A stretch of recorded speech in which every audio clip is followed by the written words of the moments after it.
Okay, to help you understand pull direction, notice the direction of the arrow. Now it's always going to taper in that direction, so this will always be, the further away from the arrow you are, the wider the part will be, basically. So, if you look at this part, okay, that's going in that direction. Okay, now, if I were to change the pull direction, it would probably screw things up with our arrows again. So I don't want to change it. But if I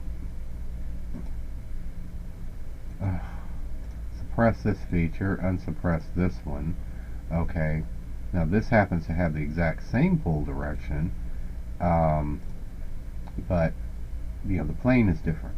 So, but that's why they're both tapered in the same way, because this is the pull direction, it's pointed up. And I guess the logic to it is that this is the direction the mold would be pulled off of the part. So, in other words, if you had this,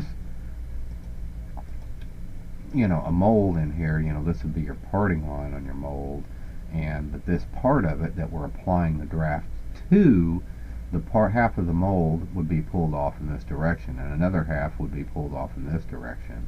But that's not what we're drafting. We're drafting this part up here, so this half of the mold would be pulled off that way. And it's kind of the same logic, that applies to this other one. So if I unsuppress it, it'll of course give me an error. But the same concept applies here. Remember, our pull direction plane was up here, but it was still pointed that way. So this half of the mold would still be pulled off that way. Now if I change the direction of the arrow, how this thing is drafted, would certainly change. Hold on. So I'm just doing a new one of these, and I changed the direction of this arrow after the fact,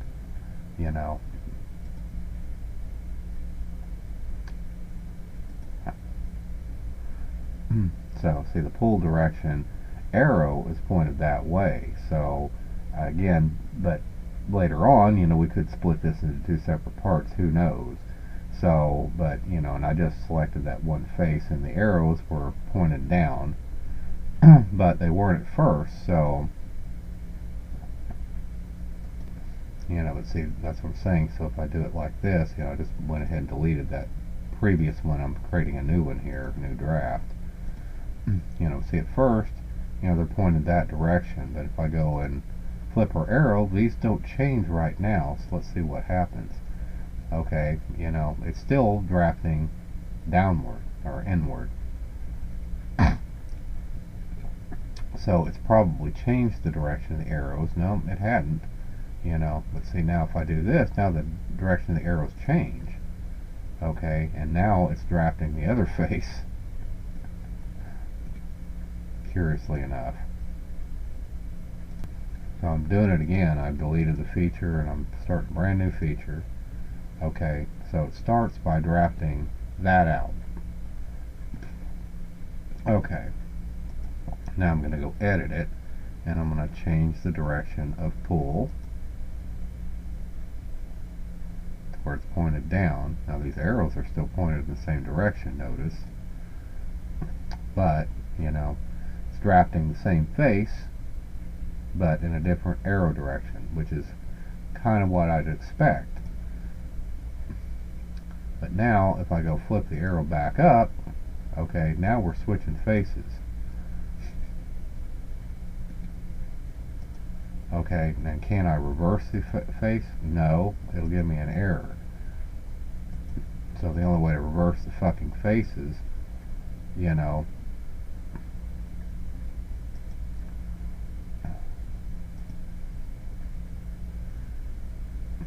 because you want it to point straight up, because that's the direction, that's the face and direction it's going to draft.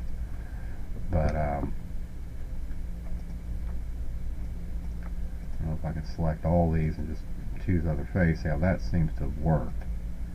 Okay, so I guess that's the logic of it. It's whichever and it just by default selects the last one you selected, so that's why it was only changing the direction of one of them. But you got to select them all, okay, and then hit other face, and that'll change the direction of it.